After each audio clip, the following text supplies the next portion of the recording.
Oke, halo adik-adik sekalian. Selamat pagi, selamat hari Minggu. Bagaimana kabarnya hari ini? Luar biasa pastinya ya. Senang sekali Kak Dora boleh jumpa lagi dengan adik-adik sekalian. Kayaknya ada yang baru ya dengan Kak Dora. Iya benar banget Kak Dora potong rambut. Jadi bukan karena apa-apa, jadi pengen aja suasana baru gitu ya. Nah, hari ini kita jumpa lagi dalam ibadah sekolah minggu pada hari ini. Dan Kak Dora senang sekali boleh berjumpa lagi dengan adik-adik sekalian walaupun lewat video. Tapi ya Kak Dora percaya adik-adik sekalian dalam kondisi yang baik, dalam kondisi yang sehat dan selalu diberkati Tuhan. Nah hari ini kita akan mulai ibadah kita pada pagi hari ini. Kak Dora mau ajak kita untuk tenangkan diri kita mau saat teduh. Saat teduh kita mulai.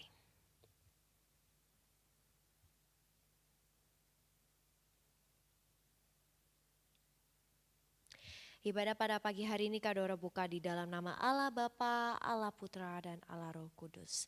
Nah adik-adik sekalian, beberapa hari ini kita mendengar banyak berita ya bahwa kasus corona di kota Pontianak semakin tinggi.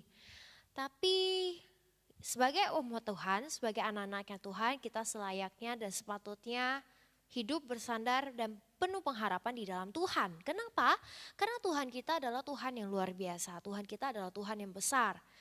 Di Alkitab ada mengatakan seperti ini ya, hati yang gembira adalah obat yang menyegarkan tulang-tulang kita. Wah, kenapa bisa begitu? Kenapa? Karena ketika kita gembira, ketika kita sukacita, ada satu kekuatan dari Tuhan bagi setiap anak-anaknya. Apa itu? Yaitu sukacita. Setiap anak-anak Tuhan diberkati dengan sukacita yang melimpah. Karena apa? Karena kita punya Tuhan di dalam hidup kita. Tak perlu kau khawatir, tak perlu kau takut sebab Tuhan jauh lebih besar daripada apapun. Kak Dora mau ajak kita semua untuk nyanyikan lagu ini. Hati yang gembira adalah obat. Ayo sama-sama kita nyanyikan. Dan semangat ya nyanyinya ya. Ingat selalu, hati yang gembira adalah obat. Sebab apa? Sebab ada Yesus di dalam hidup kita. Hati yang gembira adalah obat. Seperti obat hati yang senang. Tapi semangat yang patah keringkan tulang. Hati yang gembira Tuhan senang. Sekali lagi, hati yang gembira adalah obat. Seperti obat hati yang senang. Tapi semangat yang patah keringkan tulang. Hati yang gembira Tuhan senang. Ingat ya, hati yang gembira buat Tuhan senang. Kenapa? Berarti kita betul-betul bersandar kepada Tuhan. Kalau semangat kita patah, kalau kita mudah putus asa, wah, kita pun kayak rasanya aduh gimana mau melangkah, gimana mau hidup ya, semangat kita aja nggak ada gitu kan. Nah kita punya satu sobat yang sejatinya tidak pernah tinggalkan kita. Yang selalu ada dalam hati kita, dalam hidup kita. Yang memberi kita sukacita yang abadi, yang sejati. Siapa dia? Betul, dia adalah Tuhan Allah kita. Tuhan Yesus Kristus yang mengasihi kita, memimpin kita, melengkapi hidup kita, dan menyempurnakan kita yang penuh dengan kekurangan ini.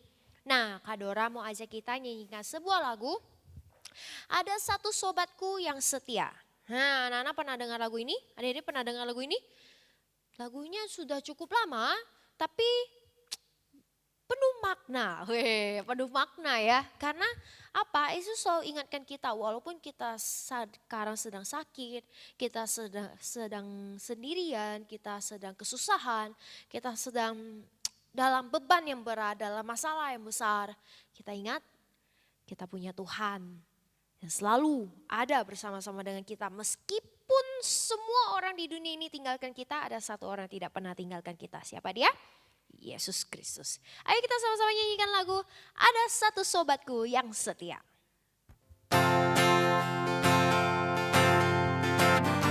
Sampai tepuk tangan semuanya.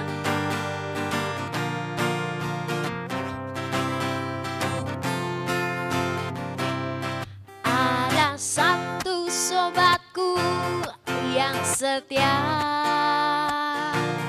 tak pernah dia tinggalkan diriku.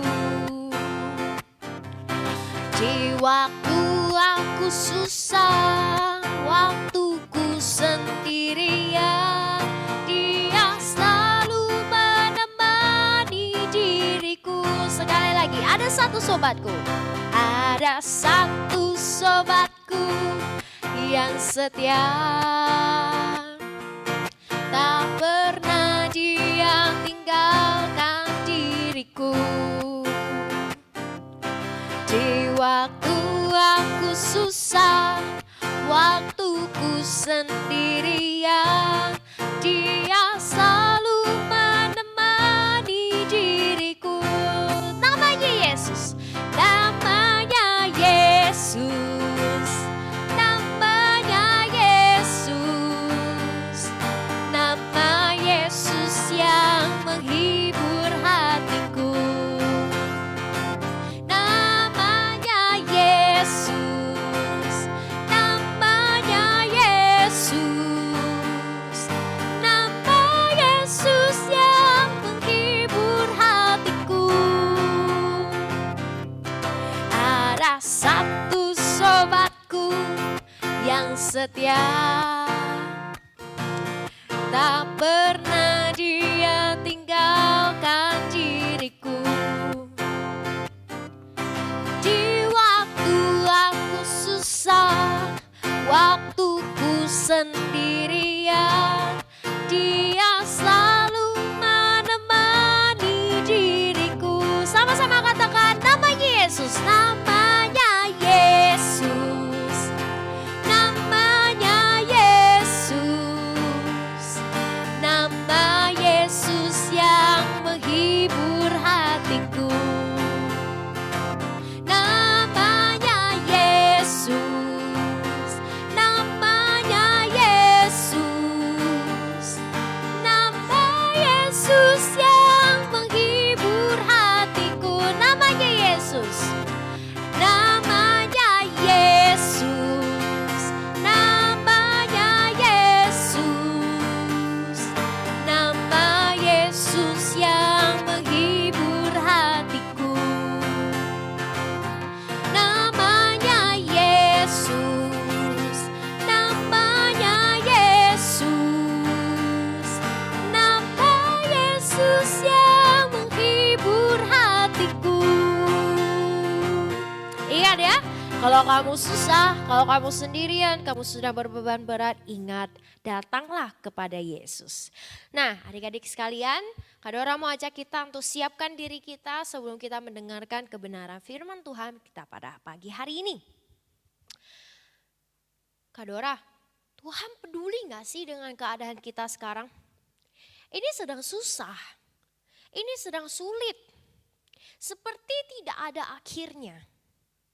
Adik-adik sekalian, Kak Dora mau katakan kepadamu bahwa Tuhan peduli. Tuhan mengerti segala sesuatu bahkan yang tidak pernah kita pikirkan sekalipun. Maka dari itu, seperti pujian yang barusan kita nyanyikan, kalau kita susah, kalau kita sendirian, kalau kita berbeban berat, ingat, carilah Yesus. Jangan cari dunia ini, sebab dunia ini sia-sia, adik-adik. Carilah Yesus.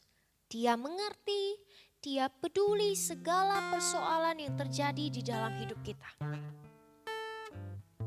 Kak Dora mau ajak kita nyanyikan sebuah lagu, Allah mengerti, Allah peduli. Segala persoalan yang kita alami, dia mengerti dan dia peduli.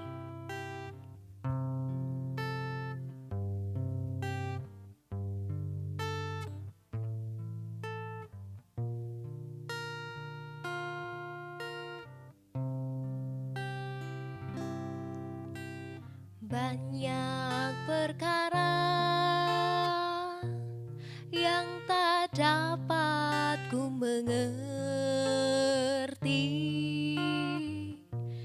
Mengapakah harus terjadi di dalam kehidupan ini? Satu perkara yang ku simpan dalam hati, tiada sesuatu kan terjadi tanpa Allah peduli. Allah mengerti, Allah peduli segala persoalan yang kita hadapi. Takkan pernah dibiarkannya ku bergumul sendiri, sebab Allah peduli. Sekali lagi kita angkat lagu ini dengan lebih sungguh, dengan sikap berdoa. Kita nyanyikan lagu ini adik-adik sekalian sebagai ungkapan isi hati kita pada Tuhan. Banyak perkara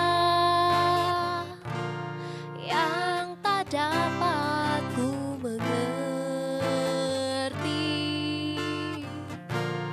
Mengapakah harus terjadi di dalam kehidupan ini? Satu perkara yang ku simpan dalam hati,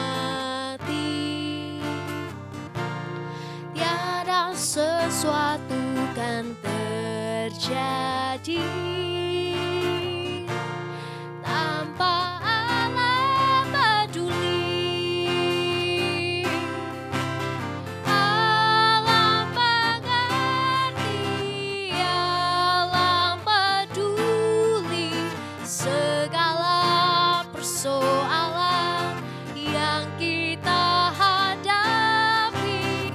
Takkan pernah dibiarkannya ku bergumul sendiri, sebab Allah mengerti. Allah peduli, Allah mengerti.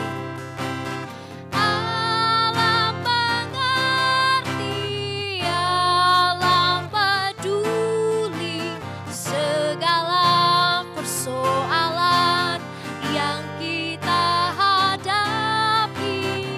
Takkan pernah dibiarkannya ku bergumul sendiri, sebab Allah mengerti. Ingat adik-adik sekalian, Allah mengerti dan Allah peduli segala persoalan yang kita hadapi di dalam hidup ini. Kado aja kita berdoa, lipat tangan, tutup matanya. Tuhan, kami sungguh bersyukur dan berterima kasih untuk waktu dan kesempatan yang Kau berikan bagi kami. Kami boleh memuji, memuliakan nama-Mu, dan kami boleh diingatkan kembali Bapa, bahwa hati yang gembira adalah obat dari segala obat. Kami mau selalu bersuka cita di dalam hidup kami sebab kami punya Sang Juru Selamat di dalam hidup kami. Dan kami punya Sang Sobat sejati yang tidak pernah tinggalkan kami. Bapa, jikalau saat ini kami dalam pergumulan yang berat, dalam masalah yang besar, dalam kebimbangan kami, Tuhan tolonglah kami. Kami tidak mau mencari pertolongan lain di luar Tuhan, tapi kami mau ada di dalam Tuhan. Sebab kami tahu Engkau Allah yang peduli, Engkau Allah yang mengerti segala sesuatu terjadi di dalam hidup kami percaya itulah rencana Tuhan. Itulah rencana Tuhan yang terbaik bagi kami. Dan kami percaya bahwa Tuhan sedang membentuk kami menjadi pribadi yang semakin hari semakin bertumbuh di dalam Tuhan. Pimpin setiap kami ya Bapa, pimpin juga kakak-kakak sekolah minggu kami yang akan menyampaikan firman-Mu. Tuhan beri mereka hikmat. Terima kasih ya Bapa, kami berdoa berserah kepadamu di dalam nama Tuhan Yesus. Kami berdoa dan bersyukur. Amin. Selamat mendengarkan cerita firman Tuhan adik-adik. Shalom adik-adik, ya senang sekali Cece Lisa boleh berjumpa dengan adik-adik lewat cerita pada hari ini. Ya adik-adik gimana kabarnya? Cece Lisa harap semua tetap sehat, tetap dalam lindungan Tuhan. Nah adik-adik hari ini kita akan melanjutkan cerita peristiwa setelah air bah. Ada satu peristiwa penting juga yang dimana menunjukkan bahwa Allah selalu menepati janji kovenannya, yaitu menyertai umat pilihannya. Oke adik-adik, Cece Lisa sebelum masuk lebih dalam Cece Lisa mau tanya, menurut adik-adik gedung yang paling tinggi di Pontianak itu gedung apa sih? Hah, gedung gereja kita? Belum, gedung gereja kita kurang lebih punya 4-5 lantai, belum dihitung tinggi. Hotel ya, rata-rata hotel di Pontianak punya lantai seperti Orchard, dia punya 13 lantai, tinggi ya. Nah bagaimana dengan di seluruh dunia? Gedung apa yang paling tinggi menurut adik-adik? Coba lihat di gambar ini. Oke, apakah adik-adik tahu ini gambar apa? Ya, ini adalah gambar Burj Khalifa. Jadi ini adalah menara gedung tertinggi di dunia. Gedung ini punya tinggi 828 meter dan punya 163 lantai. Menurut adik-adik untuk apa sih kita membangun gedung yang tinggi? Nah pada umumnya gedung tinggi ini dipakai untuk perkantoran, untuk juga kayak tempat wisata, dipakai untuk berwisata. Nah di zaman dahulu adik-adik setelah kejadian air bah, kita mau lihat ada satu peristiwa penting di mana manusia ingin membangun satu menara yang tinggi. Mereka ingin berkumpul menjadi satu di dekat menara itu. Yuk kita sama-sama buka di Kejadian pasal 11 ayat 1 sampai 9. Kejadian pasal 11 ayat 1 sampai 9. Oke, apa judul perikopnya adik-adik? Betul, Menara Babel. Oke, sebelum ke situ, Cece Lisa mau tanya, menurut adik-adik, mengapa Allah menciptakan manusia ya? Untuk belajar, untuk bermain. Ya, betul juga ya. Dan yang paling utama, mengapa Allah menciptakan manusia? Karena kita diciptakan untuk memuliakan Allah. Ya, kita diciptakan untuk memuliakan Allah. Nah, sekarang Cece Lisa tanya lagi. Dalam Kejadian pasal 1 ayat 28. Apa isinya? Ya, beranak cuculah dan bertambah banyak. Penuhilah bumi. Ya, itulah perintah Allah kepada manusia. Oke, perintahnya beranak cucu, bertambah banyak dan penuhilah bumi. Nah, kita mau lihat kepada siapa lagi ya Allah memberikan perintah itu? Ya, kepada Nuh. Ya, yang kita tahu bahwa di dalam Kejadian 10 kalau adik-adik bisa lihat itu adalah daftar silsilah, daftar keturunan Nuh, di mana ada banyak daftar keturunan Nuh. Dan di situ dikatakan bahwa semakin banyak dan menyebar ke seluruh bumi. Nah, di dalam Kejadian pasal 11 tentang perikop Menara Babel, adapun seluruh bumi satu bahasa dan satu logatnya. Artinya apa? Kita punya bahasa Kek, bahasa Tiochu, kita punya bahasa Dayak, bahasa Jawa, bahkan bahasa Jawa ada lagi bahasa Jawa yang bagaimana. Nah, tapi pada saat itu adik-adik kita cuma punya satu bahasa, satu cara ngomongnya. Nah, di ayat kedua dikatakan maka berangkatlah mereka ke sebelah timur dan menjumpai tanah datar. lalu mereka menetap di sana. Awalnya kan semakin banyak orang. Lalu dari banyak orang ini menetap di satu tempat adik-adik. Apa yang terjadi? Mereka punya keinginan. Mereka bilang nih di dalam Kejadian pasal 11 mereka bilang begini, ayo kita dirikan satu menara sehingga kalau kita pergi kemanapun kita bisa kembali lagi. Lalu kita tidak akan pergi terlalu jauh karena kita akan bersama-sama di tempat ini. Di ayat keempat dikatakan, marilah kita dirikan bagi kita sebuah kota dengan sebuah menara yang puncaknya sampai ke langit. Dan marilah kita cari nama supaya kita jangan terserak ke seluruh bumi. Kita punya gedung hotel tinggi.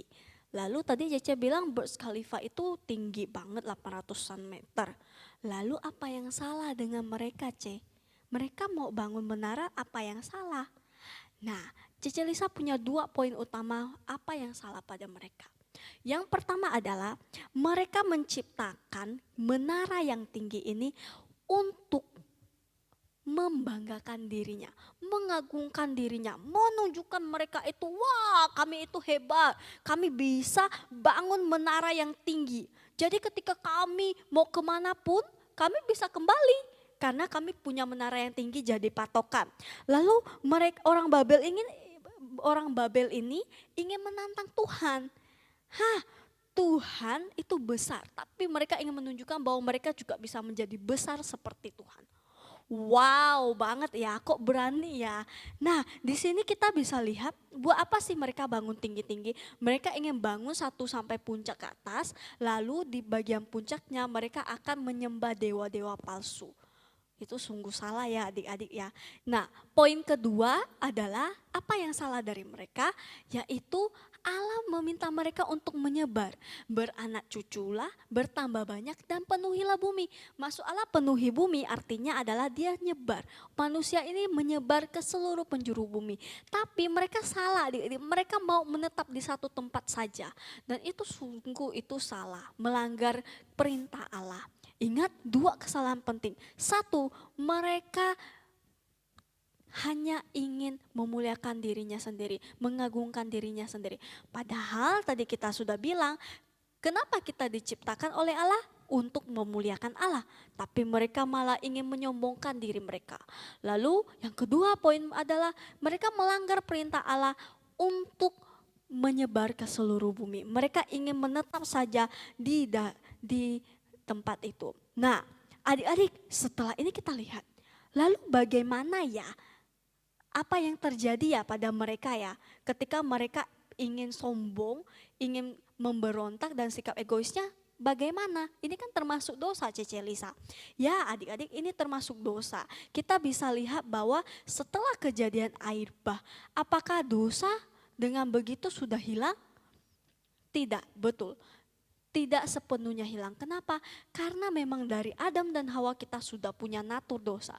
Walaupun keturunan Nuh adalah keturunan pilihan Allah, bahwa Nuh adalah orang yang taat, tapi keturunan tidak menutup kemungkinan keturunannya ini juga berdosa adik-adik. Jadi apakah Tuhan Allah akan mendatangkan air bah lagi? Tidak. Ya, jawabannya tidak. Kenapa? Karena Allah sendiri sudah berjanji kepada Nuh bahwa tidak akan ada lagi hukuman dengan mendatangkan air bah. Betul? Ya, di ayat ke-5 sampai ayat ke-9 kalau adik-adik lihat, Tuhan melihat perbuatan mereka ini buruk dan Tuhan ingin menghukum. Nah, jadi bagaimana Tuhan menghukum mereka adik-adik? Mereka dikacaukan bahasanya. Dikatakan bahwa di ayat ke-5, mereka ini satu bangsa dengan satu bahasa untuk semuanya. Ini barulah permulaan usaha mereka. Mulai dari sekarang apapun juga yang mereka rencanakan, tidak ada yang tidak akan dapat terlaksana. Nah, baiklah kita turun dan mengacau balaukan di sana bahasa mereka. Jadi inilah hukuman Tuhan bagi mereka. Tuhan akan mengacaukan bahasa mereka. Ya, dan itu yang Tuhan lakukan adik-adik. Tadi mereka punya berapa bahasa? satu. Sekarang mereka punya banyak bahasa. Menurut adik-adik, ketika kamu punya banyak bahasa, Cece Lisa ngomong pakai Teochew, lalu kamu ngomong pakai bahasa Dayak, lalu teman kamu ngomong pakai bahasa Mandarin, lalu yang lain ngomong pakai bahasa Inggris, pakai Spanyol, pakai bahasa Jerman. Apakah kita bisa mengerti? Tidak ya, kita tidak mengerti satu sama lain. Dan inilah bentuk hukuman Tuhan kepada mereka. Tapi adik-adik, yang paling penting lagi adalah di balik hukuman ini Tuhan Allah juga menunjukkan belas kasih-Nya kepada mereka. Namanya hukuman. Hukuman itu sakit, hukuman itu menyebalkan. Kok bisa sih ada belas kasih? Itulah bedanya Tuhan Allah kita. Jadi Tuhan Allah juga menghukum, mendisiplinkan anak-anaknya dengan penuh kasih. Tuhan memberikan hukuman kepada mereka dengan mengacaukan bahasa mereka. Tapi Tuhan juga menunjukkan belas kasih-Nya bahwa Tuhan Allah menghentikan dosa yang lebih besar. Apa yang terjadi jika mereka berhasil mendirikan menara? Mereka akan menyembah dewa-dewa palsu, mereka akan menganggap mereka lebih besar daripada Allah. Padahal mereka bukan apa-apa. Lalu yang kedua, Tuhan Allah menyebabkan mereka terserak ke seluruh penjuru bumi. Bayangkan adik-adik, kamu memang suka ngumpul ya. Kita kan naturnya kita suka ngumpul. Tapi kalau kita ngumpul terus, kalau adik-adik temanan sama teman yang di kelompok ini terus, maka adik-adik pergaulannya akan terbatas di kelompok ini. Padahal di sana banyak teman-teman yang perlu kita jangkau. Sama seperti kita punya program 1000 misi. Kenapa kita punya program 1000 misi? Supaya kita bisa menjangkau teman-teman kita yang ada di Sambas, yang ada di Rasau dan banyak tempat lain. Nah, ini juga terjadi sesuai dengan perintah Allah. Allah ingin kita ke seluruh penjuru bumi, menjangkau lebih banyak orang. Tapi kembali lagi, saat mereka ingin mendirikan menara Babel, mereka memberontak, mereka egois, mereka ingin menyombongkan diri. Nah, adik-adik, kita bisa lihat pada zaman itu mereka tahu bahwa Allah membenci dosa. Mereka mengerti adik-adik, Allah tidak suka pada dosa. Mereka tahu bahwa zaman nenek moyangnya mereka itu sudah dihukum dengan air bah. Tapi apakah dosa itu berhenti adik-adik? Tidak. Ya, betul, dosa tidak berhenti. Lalu sekarang, apakah dosa berhenti? Tidak. Tapi Allah tetap menepati janji konvenannya. Yaitu Dia memberikan Yesus Kristus untuk menebus dosa kita. Dan kembali lagi kepada kita sekarang, apakah kita mau menerima Yesus sebagai Sang Juru Selamat kita? Ada orang yang tidak menerima Yesus sebagai Sang Juru Selamat. Ada orang yang oke, saya percaya Yesus, tapi dia masih meragukan Tuhan Yesus hadir dalam kehidupannya. Lalu sekarang Cece Lisa tanya kepada adik-adik, adik-adik termasuk yang mana? Ayo kita cross check ke dalam diri kita, di dalam saat teduh kita, di dalam doa kita. Kita termasuk orang Kristen yang mana ya? Kita termasuk orang percaya yang bagaimana? Apakah kita sungguh mempercayai Yesus sebagai juru selamat? Apakah kita sungguh mengenal bahwa Allah kita adalah Allah yang adil, penuh belas kasih kepada kita? Nah, coba semuanya kita ambil saat teduh. Kita renungkan sama-sama firman Tuhan hari ini, kita berdoa. Tuhan Allah Bapa kami yang bertata dalam kerajaan surga, kami bersyukur, berterima kasih kami boleh mendengar cerita kisah tentang Menara Babel pada hari ini.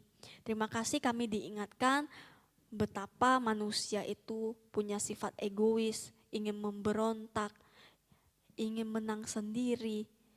Tuhan ampuni kami jika sifat-sifat itu masih ada di dalam diri kami. Tuhan terima kasih, Tuhan menunjukkan bahwa Tuhan yang kami percayai adalah Tuhan yang adil, yang menghukum, mendisiplinkan anak-anaknya dengan belas kasih. Ajar kami Tuhan, agar kami boleh mengenal Tuhan sebagai juru selamat dengan lebih baik lagi. Tuhan bantu kami, Tuhan tolong kami dalam masa remaja kami ini, dalam masa pertumbuhan kami ini. kami boleh sungguh-sungguh lebih mengenal Tuhan Yesus sebagai Sang Juru Selamat. Terima kasih Tuhan, di dalam nama Tuhan Yesus kami berdoa serta mengucap syukur. Haleluya, amin. Oke adik-adik, sekian cerita Cece Lisa hari ini. Sampai jumpa di kelas meeting online. Ayo bisa join di kelas meeting online sekolah minggu untuk kita membahas lebih lagi tentang cerita hari ini. Oke, sampai jumpa adik-adik. Bye, Tuhan memberkati.